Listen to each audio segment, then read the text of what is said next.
Multiple table कैसे use करते हैं ये हम लोग कर रहे थे और शुरू भी कर दिया था। तो एक बार ये देख लेते हैं हम लोग। क्लोज किया और यहाँ पे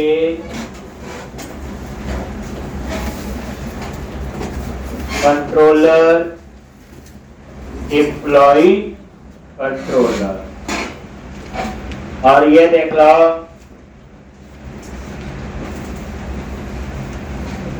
index employee list multiple table का बताया था, ये तो हमने कर दिया था। ठीक, और उसके बाद ये नहीं कि मुझे डिपार्टमेंट भी चाहिए और डेजिग्नेशन भी चाहिए। एक व्यू बैग होता है और एक व्यू डेटा। व्यू बैग आपका लेटेस्ट होता है। आज मैं डिफरेंस बताऊंगा तो डिसाइड करेंगे कौन से वाला सही है और कौन सा नहीं। बस ये यूज क्यों किए ये कहानी आपको पहले पता होनी चाहिए। हम तो ये पढ़ते थे कि अगर हम मॉडल में जाएं तो हम लोग सीधा ऊपर मॉडल ऐड कर देते, काम हो जाता था। बट मॉडल एक ही ऐड हो पहली बार। अब एक से ज्यादा मॉडल ऐड करना है तो और कोई प्रोविजन हमारे पास नहीं था। उसके लिए फिर हमने क्या यूज किए, व्यू बैग और व्यू डेटा। और व्यू बैग क्या है, डेटा को स्टोर करने की टेक्निक है। जैसे वेरिएबल होते हैं, एक ये डेटा को स्टोर करने की टेक्निक है। और जो डेटा इनमें स्टोर होगा उसका स्कोप कहां तक होता है, व्यू तक। तो जब आपको ये चाहिए कि कंट्रोलर से आपने व्यू तक इंफॉर्मेशन लेके जानी है तो व्यू बैग व्यू डेटा आप यूज कर सकते हैं। और इनके अंदर आप स्ट्रिंग डेटा स्टोर करो, इंटीजर करो, एरे करो, कलेक्शन करो, ऑब्जेक्ट करो, यानी एनी टाइप ऑफ डेटा आप स्टोर कर सकते हैं। अब उसके बाद अब तो इसका हम व्यू बना रहे थे, आपको याद होगा। ये तो सिंपल तो आपके आगे थे, नेम एड्रेस सैलरी। डिपार्टमेंट में हम लोग करना शुरू करना था, बाकी तो सारा सेम ही है स्ट्रक्चर। यहाँ पे नया HTML पर यूज करेंगे @HTML डॉट क्या लिखोगे, ड्रॉप डाउन लिस्ट ओ M डॉट और department ID।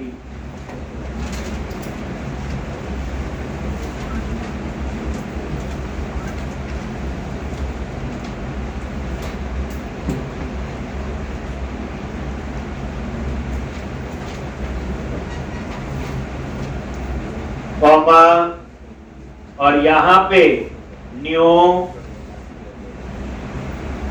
Select list, new select list. अब इसमें डेटा कहां से आए, ये सेलेक्ट लिस्ट आपकी किसके साथ यूज होती है, ड्रॉप डाउन लिस्ट।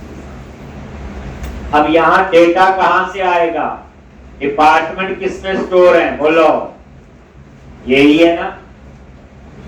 तो ये नाम है और इसको हम ऐसे ही लिखते हैं। फिर है और उसके बाद एज किस टाइप का डाटा है वो आपको बताना पड़ेगा, जिसे हम कहते हैं टाइप कास्ट। इसमें क्या डेटा बोलो, इसमें जो है आपका एक कौन सी क्लास का है, डिपार्टमेंट। एक कौन सी क्लास है, डिपार्टमेंट। और यहाँ पे तो ये डिपार्टमेंट आईना लिखा हुआ, देखो आप इसके लिए क्या ऐड करो, ऊपर नेम्स क्या ऐड करो, नेम्स। ठीक, नहीं तो नहीं आ रहा है। नेम स्पेस कैसे ऐड करते हैं, ये देखो @ यूजिंग लॉजिक, ये भी चलता है HTML में। और web application name space dot model, model में है ना एक, और इसके अंदर दोनों हैं। मॉडल नेम स्पेस नहीं है ना, ये देखो मॉडल में भी डिपार्टमेंट कहाँ है, किसी नेम स्पेस में ऐसे थोड़ी एक यहाँ से कॉपी पेस्ट कर सकते लॉट ये नेम स्पेस। अब नेम स्पेस जितने मर्जी ऐड करो, उसमें कोई रोक नहीं है यूजिंग करके।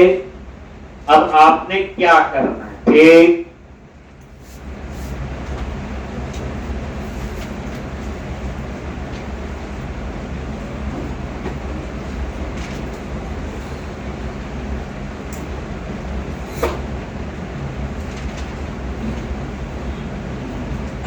ले रहा है। अब आप नीचे आ जाओ जहां लिख रहे थे कोड, हो गया ना हाईलाइट, अब कलर चेंज हो गया इसका। तो पहली बार टाइप पास करना पड़ेगा और यहां पे data value field drop down, इसमें दो चीजें होती है, टेक्स्ट और वैल्यू। वैल्यू में आपका आएगा आईडी, डिपार्टमेंट आईडी। देखो दो ही तो चीजें हैं, F12 पे गए एक डिपार्टमेंट आईडी और एक डिपार्टमेंट नेम। तो यहाँ पे आईडी और उसके बाद टेक्स्ट में क्या आएगा, नेम। नेम हमें नजर आएगा, आईडी हमें नजर नहीं आएगा। और उसके बाद ये ब्रैकेट क्लोज हो गई सेलेक्ट लिस्ट की, इसमें इतना ही कॉमा। और उसके बाद यहाँ पे आप लोग सबसे पहले ऑप्शन ऐड होती, जैसे लिखें सेलेक्ट डिपार्टमेंट एक कॉमा और यहां पे न्यू @ क्लास। बताइए तो कौन सी, बोलो, form hyphen control, form hyphen control. हो गया, ये लो और ढंग से देख लो और सारे लिख लो। Template as department, comma value में दे दिया आईडी, टेक्स्ट में दे दिया नेम। लिखते थे हम याद है डाटा टेक्स्ट में data value field list box, वही तो है ये। और उसके बाद यहां लिखा सेलेक्ट डिपार्टमेंट। ये क्या आता है, लेबल आता है लिखने तो डब्ल्यूएस में सबसे पहले। और उसके बाद new @ class form hyphen control.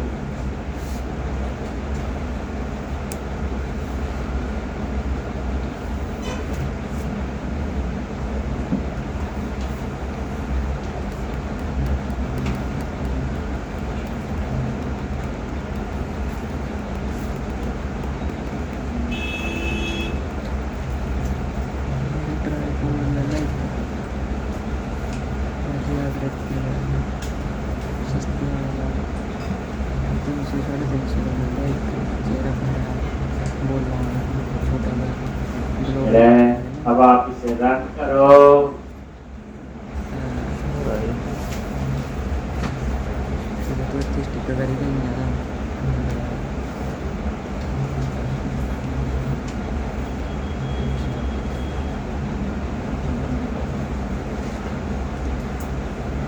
ये देखो एक बार,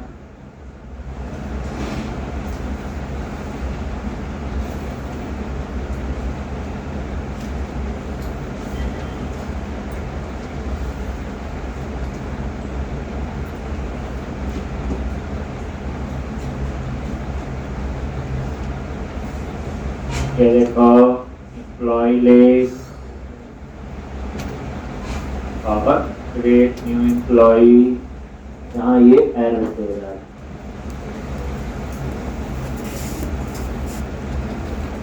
भाई ये कह रहा है कि टेप लिस्ट में तो कलेक्शन है, क्या कह रहा है, ये कलेक्शन है। तो आपको यहाँ पे क्या लिखना होगा, बोलो प्लेस, ये कह रहा है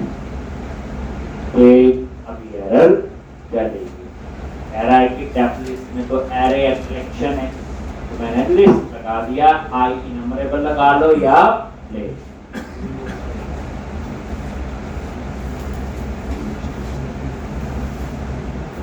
एक आई की नंबरेबल लगा लो या फिर अब आप रन करो, एरर नहीं आनी चाहिए।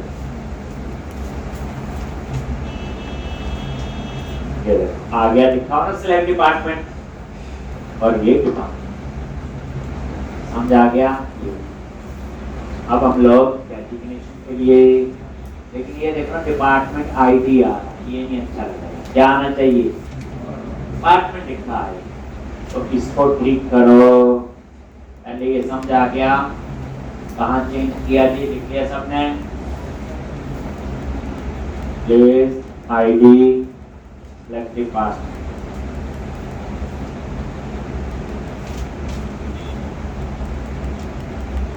एक और यहाँ पे मॉडल में जाओ, मेन मॉडल तो एम्प्लॉई है, यही था ना आईडी, ये डिपार्टमेंट आईडी आ रहा है, उसके ऊपर क्या लिखोगे? डिस्प्ले में क्या आएगा? डिपार्टमेंट आ गया। डिपार्टमेंट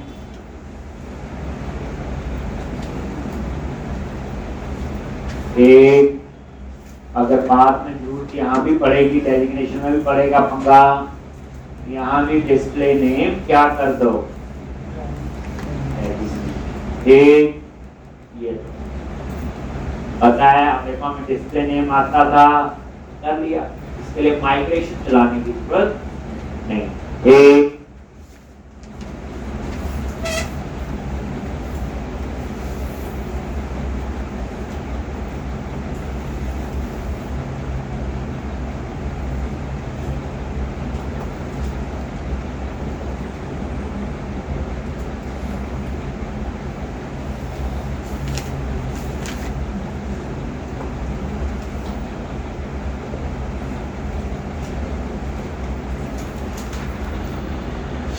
लिख लिया नहीं, कहाँ के?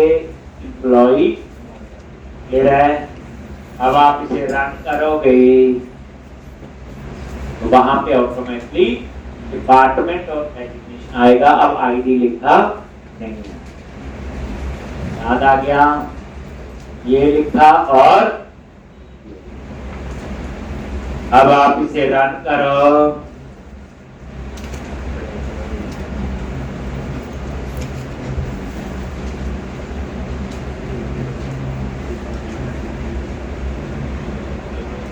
और क्रिएट न्यू एम्प्लॉई, ये आ गया डिपार्टमेंट लिखा। अब हम ऐसे ही किसका बनाएंगे? वही आ जाओ और दोबारा से यही चीज आपकी बनेगी। क्या चेंज होगा? आपने कोई कॉपी पेस्ट नहीं करना, डेजिग्नेशन आईडी और यहाँ पे डेजिग्नेशन आईडी और यहाँ पे क्या आएगा? Designation ID. आप लिख लोगे सारा, ये मैं तो चेंज कर रहा हूं। बस यहाँ व्यू डेटा की जगह पहले इतना लिखो, ये ड्रॉप लिस्ट वाला लिख लो। अब एक चेंज करना है, बता रहा हूं आपको, जो व्यू डाटा में लगता है और व्यू बाय में अलग।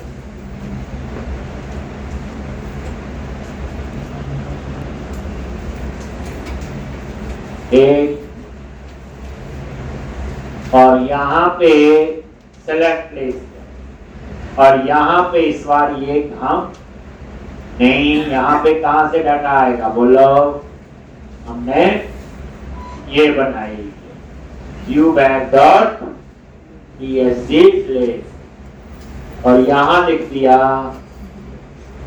viewback.psg प्लेस और आपको ये चेंज मिल गया कि viewback में टाइप कास्ट नहीं करना पड़ता।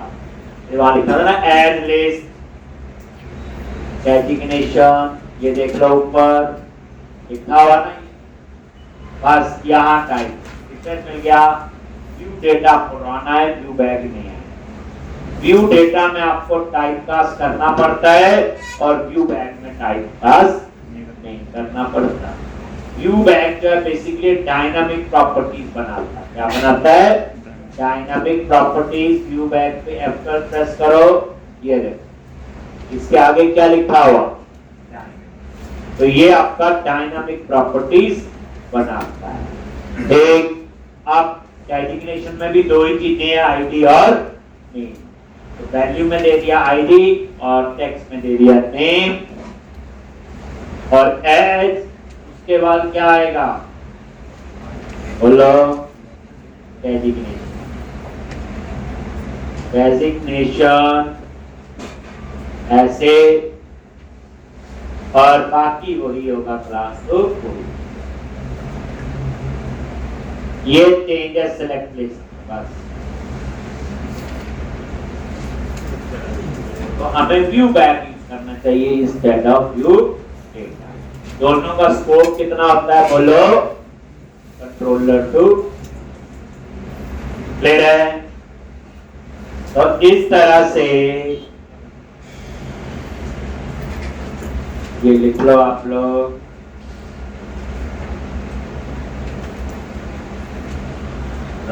आईडी लेफ्ट लिस्ट और व्यू बैग डॉट। इसके ऊपर भी हम क्या करना चाहिए यूज, क्या एक, तो अब आप नया हमेशा नई चीज यूज करोगे, फिर थोड़ी करनी होगी व्यू बैग। एक view bag dot PS list ID name और डेजिग्नेशन लिख दिया और उसके बाद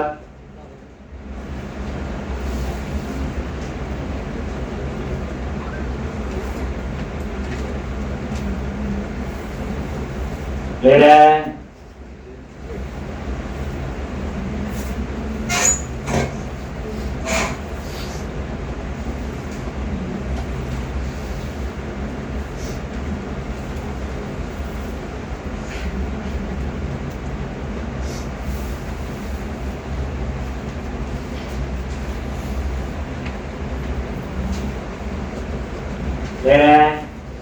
अब क्या करना है कि अगर आप इसको भी चाहते हो ऊपर वाले को, आप ये लिखे सामने, ये देख लो बाकी कुछ चाहिए। अगर आपको पता है ये नहीं चाहिए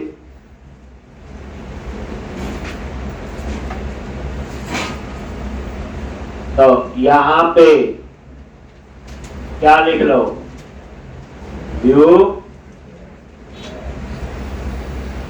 बैग डॉट टेप लिस्ट दे दिया। View bag dot type list वहां ये दे दो। एज के बाद वो लिखने की जरूरत नहीं पड़ेगी। तो व्यू बैग होता है डायनामिक प्रॉपर्टीज बनाने के लिए, खुद भी बनाता है, इसे टाइप कास्ट करने की जरूरत नहीं। डायनामिक होता है रन टाइम पे एक। तो ये आपका व्यू बैग जो है ये नया है। क्यों यूज करते हैं चीजों को, डाटा स्टोर करने के लिए। कोई इंफॉर्मेशन आपने कंट्रोलर में स्टोर करनी है और व्यू में एक्सेस करनी। ये लो जी। अब उसके बाद दोबारा यहाँ नजर आओ कहां पे, ये डिपार्टमेंट, और इसकी जगह आप सीधा एक उतने से ही काम हो जाएगा।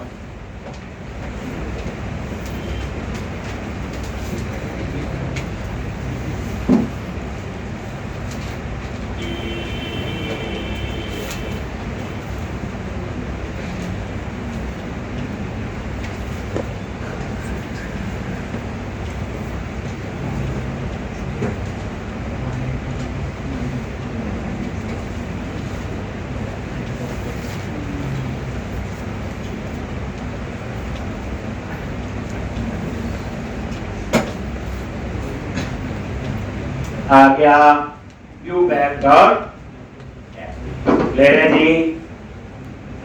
इसका और फायदा हो गया, आपको ऊपर नेम स्पेस भी ऐड करने की जरूरत नहीं पड़ेगी, नहीं पड़ेगी ना, जब एज का लिखा ही नहीं, क्योंकि यहां थी एज क्यों लिखना पड़ा था, याद करो, मुझे लिखना पड़ा था एज देयर इज समथिंग, तो वो लिखने की जरूरत नहीं।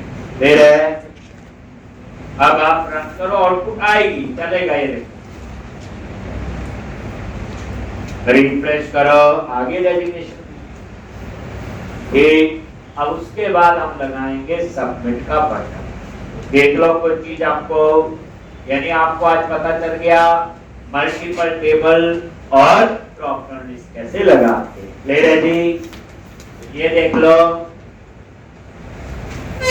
देख लिया जी, कोई डाउट इसमें? अब उसके बाद आपने क्या करना, सिर्फ एक लाइन ही समझिए, ड्रॉप डाउन कोड, बाकी ऊपर वाला ही कोड है एक, और यहां पे tape plus form hyphen group, ठीक, और यहां पे क्या लिखोगे, बोलो, input type submit value is equal to save plus btn hyphen info और फॉर्म हाइफन कंट्रोल। एक,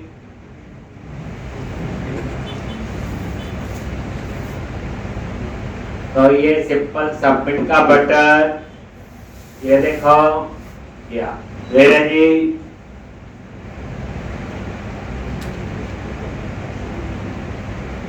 ये रहा,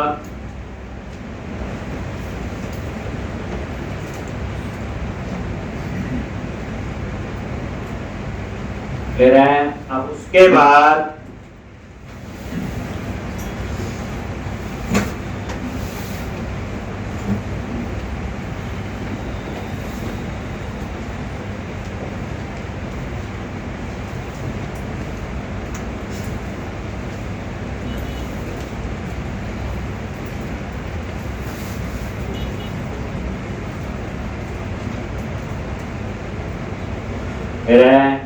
अब आप लोग, ये पूरा तैयार हो गया डिजाइन, अब हम लिखेंगे सेव कर, उसके लिए फिर कहां जाओ, बोलो, कंट्रोलर में गए और यहाँ पे इसका एक्शन बनाओ, क्या लिखना है, बोलो, http पोस्ट, और क्या लिखते हैं, एंट्री डेट और पब्लिक एक्शन रिजल्ट क्या आएगा, ग्रेड। अगर कुछ और नाम रखना चाहो तो वो भी हम लोग रख सकते हैं, और यहाँ पास करो एम्प्लॉई क्लास का ऑब्जेक्ट। अगर मुझे ग्रेड भी नाम रखना है तो मुझे यहाँ पे फॉर्म टैग में कुछ भी देने की जरूरत नहीं है, याद है। अगर मैं यहाँ नाम उसका सेव रखूं तो डबल कोट्स में यहाँ बताना पड़ता है, बताया हुआ। चलो अब यहाँ पे चेक कर लो, एम्प्लॉई अगर ये नल है तो रिटर्न http नॉट फाउंड, फिर लिख लो क्या, model dot state dot is valid. अगर इज वैलिड नहीं है तो वो क्या करे, बोलो, और वैलिड है तो क्या। चलो जो वैलिड है पहले वो कर लेते हैं। अगर वैलिड है तो क्या करे, अंडरस्कोर, क्या लिखते हैं हम लोग, कॉन्टेक्स्ट डॉट क्या आएगा, एम्प्लॉइज और ऐड, और ये पास करते, ऐसे करते हैं। और उसके बाद context dot save changes, server validation लगा दी ना, वैलिड है तो जाएगा। और यहाँ पे रिटर्न कर दो रिट्रैक्टिव एक्शन, और यहाँ क्या आएगा, नेम ऑफ इंडेक्स।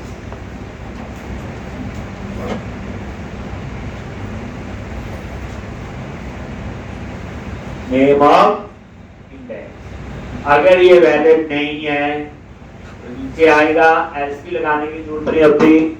जब आपने रिटर्न यहाँ लिख दिया तो नीचे जाएगा ही नहीं। रिटर्न का मतलब यही होता है। एक कंटिन्यू का क्या मतलब होता है, ये लूप लग रहा है तो कंटिन्यू लिख देते हैं।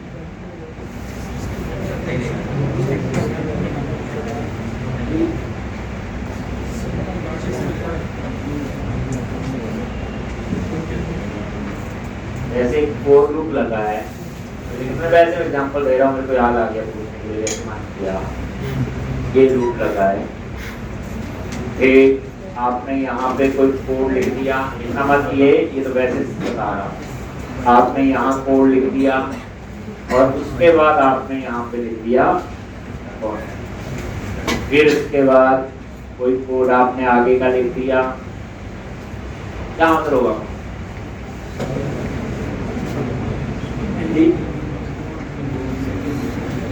ये क्या करता है, ये लाइन चलेगी, ये लाइन चलेगी, कंटिन्यू के बाद ये वो क्या करेगा, आपको वापस लूप पे लेके, फिर ये लाइन चलेगी, ये लाइन चलेगी, नीचे वाला कोड नहीं चलेगा, कंटिन्यू वापस। कंटिन्यू का मतलब ब्रेक नहीं, इसका मतलब है जहां कंटिन्यू लगा दी तो उसके नीचे वाली लाइन नहीं चलेगी, वो वापस लूप पे जाएगा। लूप के अंदर कंटिन्यू की जरूरत होती है वैसे तो, एक ये आगे कहीं जरूरत पड़ेगी तो मैं यूज करूँ। मेरा सिर्फ समझाने का मतलब ये था अभी तक कि जब आपने यहाँ रिटर्न लिख दिया तो अंडरस्टूड है वो इसके आगे का कोड चलाएगा ही। एक अगर ये वैलिड नहीं तो क्या होगा, अगर ये वैलिड क्या होगा, एल्स में लगा दूं तो भी ठीक है, ना लगाऊं तो ये लाइन ठीक नहीं होगी, यहीं से बाहर हो जाएगा। इस इफ के अंदर जब गया तो यहीं से बाहर हो जाएगा, बाकी कोड भी वही बचा। अगर वैलिड क्या करें,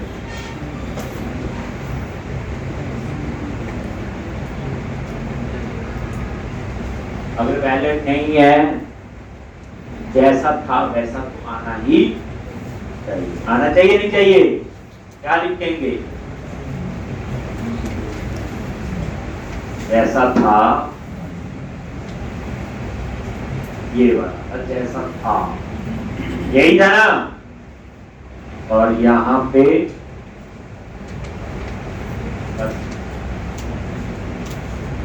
एक जैसा था, और ज्यादा लिखना होगा फिर फ्लॉ लिख सकते, डेटा भी लिख बस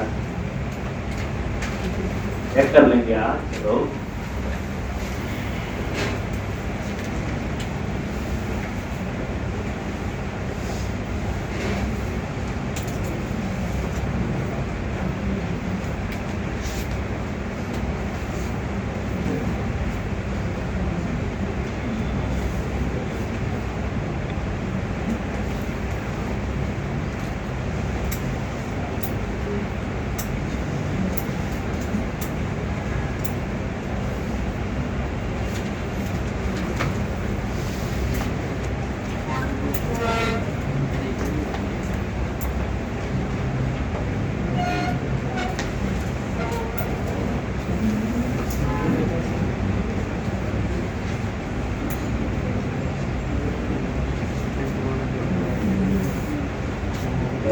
अब आप रन करो।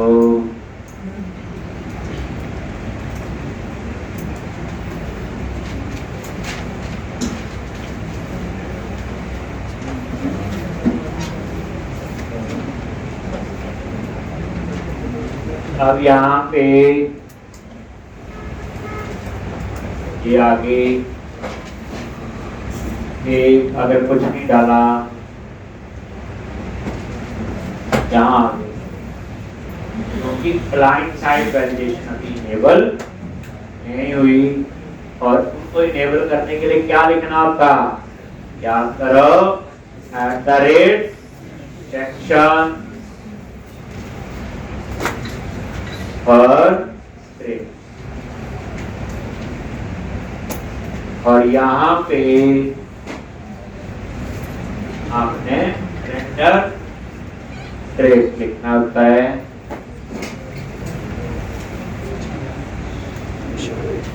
ये होता है स्क्रिप्ट बेसिकली, ये होता स्क्रिप्ट आने और उसका स्क्रिप्ट लिखने का सिंटैक्स तो ये है। आप क्या करो यहाँ पे, और यहाँ वैलिडेशन वाला बंडल बताओ, बंडल कहाँ से पता चलेगा, ऐप स्टार्ट में गए बंडल, और कौन सा था, यही है वैलिडेशन वाला एक। तो आप लोग इसको यहाँ पे देखें, तो आप देखो अब नहीं जाएगा सर, एक मिनट लगाया और मैंने। अब क्लाइंट साइड वैलिडेशन कब काम करती है, जब आपने ये नहीं लिखा ऊपर, चाहे वैलिडेशन मैसेज बोर्ड वगैरह लगा भी दिया, उसका कोई फायदा नहीं।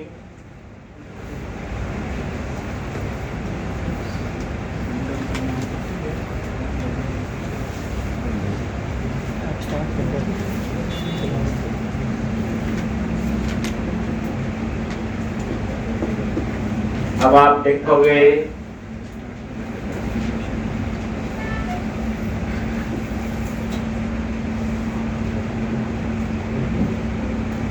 आ गया, मैसेज को कस्टमाइज करना है, पिछले उसमें सारा कुछ हमने किया। एक नहीं जाने दे सर्वर, एक नहीं जाने दे रहा ना सर्वर पे, ये डाटा उठा रहा ना सारा, देखो आ रहा है। अब मैं क्लाइंट साइड वैलिडेशन डिसेबल कर देता हूँ जावा से, राइट क्लिक किया, इंस्पेक्ट बताया हुआ, सेटिंग्स पे गए और मैंने यहाँ जाके डिसेबल जावा स्क्रिप्ट कर दी, और यहाँ पे इसको एक बार ये रिफ्रेश कर देते हैं। अब सेव पे क्लिक हो, आगे सर्वर पे। अब ये देखना नाल नहीं है, वैलिड भी नहीं गया ना, डिपार्टमेंट लोड हो गए, एजुकेशन लोड हो गई, और यहाँ पे आ गया वापस कैसे, इस तरह से ये सर्वर पे गया, चेकिंग किया ना हमने, अगर वैलिड नहीं। अब उसके बाद अब आपने ठीक डेटा डाल दे रहे हैं, तो अब आपने मान लो एक रिकॉर्ड डाल दिया जी, दमन कुमार, एड्रेस, सैलरी, और ये देखो अकाउंट्स, और ये टीम। सेव पे क्लिक किया, आ गया यहाँ पे, और ये देखो यहाँ एक एड्रेस ठीक है, डिपार्टमेंट आईडी 1 आ गया, डेजिग्नेशन आईडी 2 आ गया, ऊपर 2 होगा, नेम सैलरी, आईडी ऑर्डर जो डेट है, ये डाटाबेस जनरेट करे। अब ये चीजें वही हैं पुरानी, नल भी नहीं है, वैलिड डेटा। ये देखो गया, ऐड, सेव चेंजेस, और अब ये डिस्प्ले भी करे, कर दिया जी। पाइप बटन लगा दिए ना, पाइप का कोई तो नहीं करता। एक ये देखो, और यहाँ देखो डिपार्टमेंट का नेम आ गया, और नेम आ रहा है, वो मैंने ज्वाइंट का कंसेप्ट आपको समझाया। एक ये पाइप ऑपरेटर हटा दो, तो कहाँ जाओगे, इंडेक्स, गो टू व्यू, और इंडेक्स पे गए,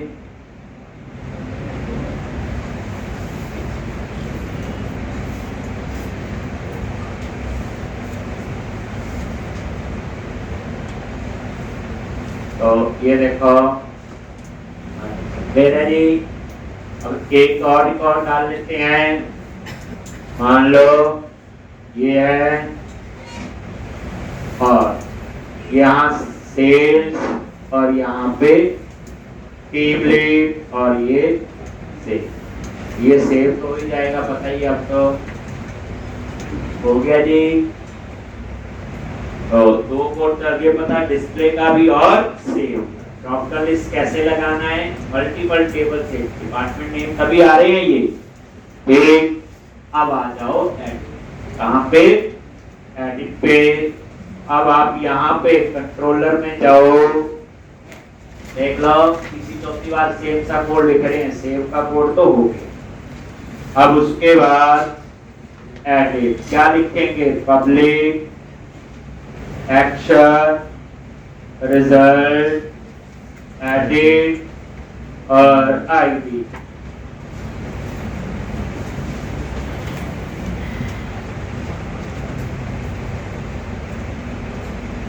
आईडी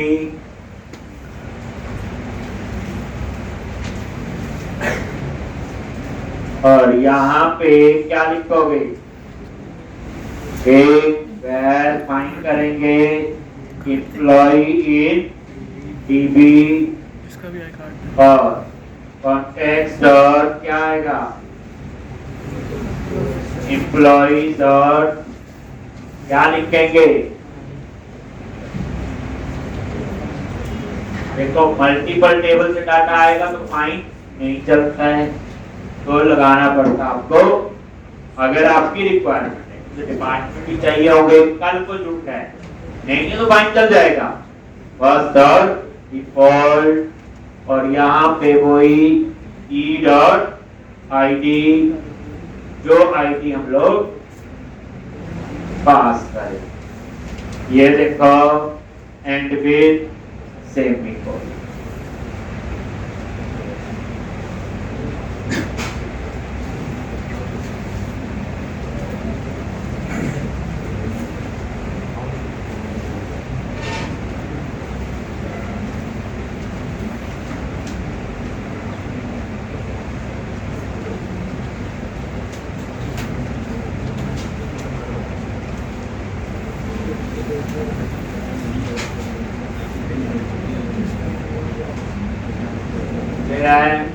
तो इस तरह से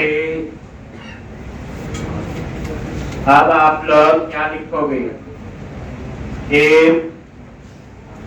एम्प्लॉय इन डीबी अगर नन तो आप कर दो रिटर्न http नॉट फाउंड। अगर ये नल नहीं है तो फिर चेक करो वैलिड डेटा है कि नहीं। क्या लिखोगे, if model state dot is valid, अगर वैलिड है वो क्या करे, अपडेट कर, क्या कर दे, अपडेट। तो model state dot is valid क्या लिखना है यहाँ पे,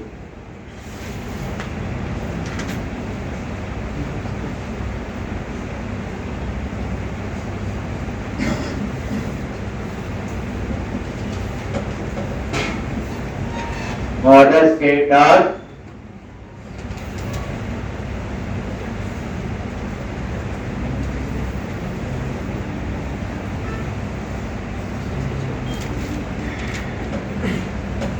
अगर ये वैलिड है तो क्या करे, इफ के अंदर गए फिर अगर वैलिड है तो अपडेट कर। एक क्या लिखोगे, एम्प्लॉय इन डीबी, ये देखो नेम अपडेट हो सकता है, सॉरी ये तो फाइंड का कोड है ना। अब यहाँ पे आप एक काम करो, मल्टीपल टेबल से डाटा चाहिए तो यहाँ पे फिर ऐड करो। एक क्या ऐड करना है, डॉट इंक्लूड, दोबारा से यूज हो जाएगा, ऐसे कोई जरूरत नहीं है यहाँ पे, सिर्फ समझाने के लिए। ई डॉट क्या लिखोगे, डिपार्टमेंट और जितने मल्टीपल टेबल हैं उतनी बार ही इंक्लूड ई डॉट डेजिग्नेशन, बाकी तो वही ठीक था। हॉट डॉग प्रेस कर देता हूँ, लिख लो आप, दोबारा से लिखने का टाइम दे रहा हूँ। ये था और ये। अगर ये ऐसा नहीं है तो फिर सीधा क्या करें, रिटर्न यू और एम्प्लॉय इन टी। फिर ये कोड था आपका किसका, एडिट का।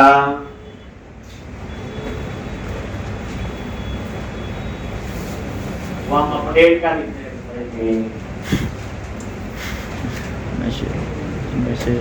अब हम इसका क्या बनाएंगे, बोलो, व्यू। क्या बनाएंगे, व्यू।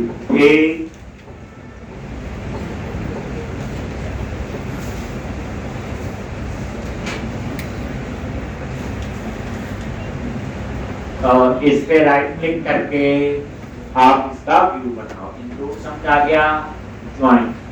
आपको बताया फाइंड और फर्स्ट और डिफॉल्ट में एक डिफरेंस पे है, फाइंड से प्राइमरी की पे फाइंड करेगा किसी और पे, फर्स्ट और डिफॉल्ट इस पे फाइंड कर सकता है। लेकिन फाइंड का एक और भी है प्रॉब्लम, मल्टीपल टेबल पे काम नहीं करता, जैसे इंक्लूड लिखना हो, इसलिए यहाँ मैंने यूज किया फर्स्ट और। अब आप इसका क्या बनाओ, व्यू। तो व्यू तो वैसा ही बनेगा जैसा आपका एडिट, वही बनेगा डिजाइन। एडिट पे राइट क्लिक करो और ऐड, ये सबने right click, add view, MPC file और एडिट पे क्लिक कर।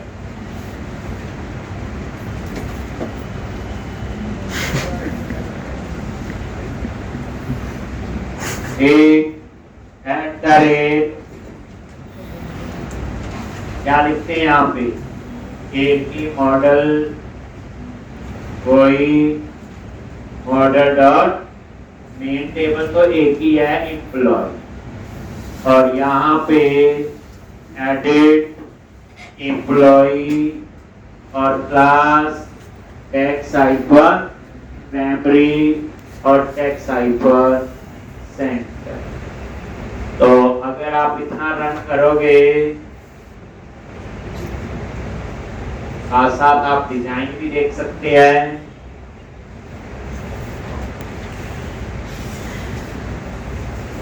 एम्प्लॉय लिस्ट और आगे यहाँ पे अब आपने क्या करना है, डिस्प्ले करवाना, क्लियरिटी। तो यहाँ पे एडिट पे थे, अब यहाँ पे एट द रेट बोलो, यूजिंग ब्लॉक बना दिया और HTML डॉट begin फॉर्म एक, और यहाँ पे at the rate HTML dot anti forgery token और वैलिडेशन समरी भी चाहिए। वैसे तो आप पूरा कॉपी कर ले, कहाँ से बोलो, तो क्रिएट वाला। नेक्स्ट क्वेश्चन में वो भी आएगा कि हम लोग एडिट और इसका इकट्ठा ही बना सकते हैं, फिर दो बनाने की जरूरत ही नहीं पड़ती। न्यू और यहाँ पे क्लास, और क्या लिखेंगे, टेक्स्ट हाइफन इंट। आ गया, फॉर्मेट कर देते हैं। अब उसके बाद क्या लिखोगे, डिव क्लास रो, और यहाँ पे इसके अंदर क्या लिखते हैं, डिव क्लास, कोई एक्सपेरिमेंट नहीं है, सारा पुराने लिख रहे हैं, फॉर्म ग्रुप। आ गया, और यहाँ पे HTML डॉट लेबल 4 और m डॉट क्या आएगा, नेम, और उसके बाद eight the rate HTML dot text box 4 इसके लिए एम डॉट नेम, और उसके बाद ऐसे लिखते हैं, कुछ और है, @ क्लास, इसके लिए कौन सी, form hyphen control, form hyphen control, और @ HTML डॉट वैलिडेशन मैसेज और एम डॉट नेम, और यहाँ पे न्यू और @ बोलो क्लास कौन सी, टैक्स हाइफन डेंजर। एक तो आप ये नजर मारो एक बार यहाँ पे, इसे रिफ्रेश किया, आ गया नेम, ये एडिट किया था वही आया। अब क्या करो, इसी फॉर्म ग्रुप को क्या कर लो, बोलो कॉपी कर लो, और ये नेम के बाद एड्रेस, एड्रेस के बाद ईमेल, या जो भी था, एड्रेस, एड्रेस क्या लोगे, एड्रेस और एड्रेस, क्लास क्या था, email dot salary, salary dot salary dot salary और सैलरी आ गया यहाँ पे।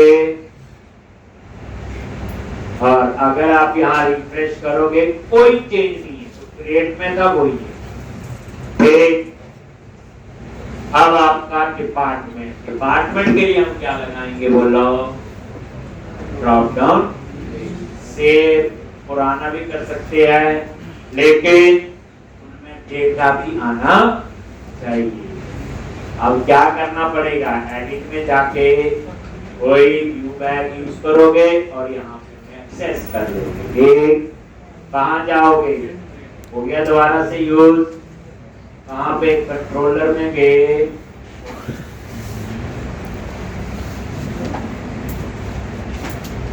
ये देखो ये कह रहे हैं आगे, तो अगर ये नल नहीं, यही आएगा ना, क्या लिखना है बोलो जल्दी, you back dot tab place, और क्या लिखोगे, context dot department dot to place, you back dot नाम दे दिया DSD प्लेस, क्या लिखना है, context dot designation dot to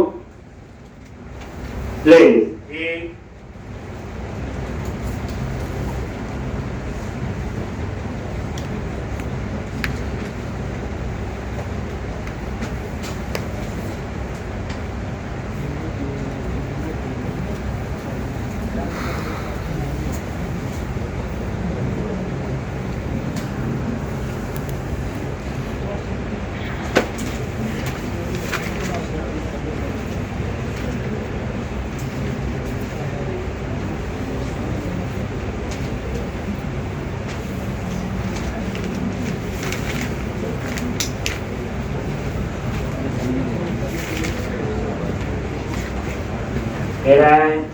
ये दो लाइनों का मीनिंग समझ आ गया कि पार्टनर करो ना जब नल नहीं है, एक तो उसके बाद अब दो ड्रॉप लगाने हैं, सेम जो इससे पहले हमने किया।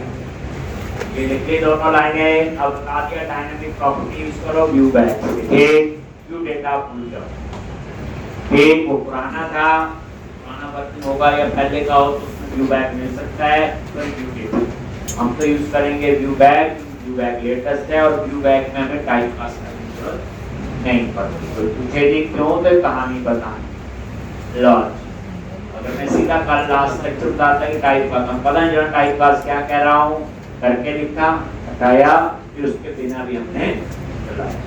अब यहाँ पे आ जाओ, सैलरी के बाद क्या आएगा बोलो,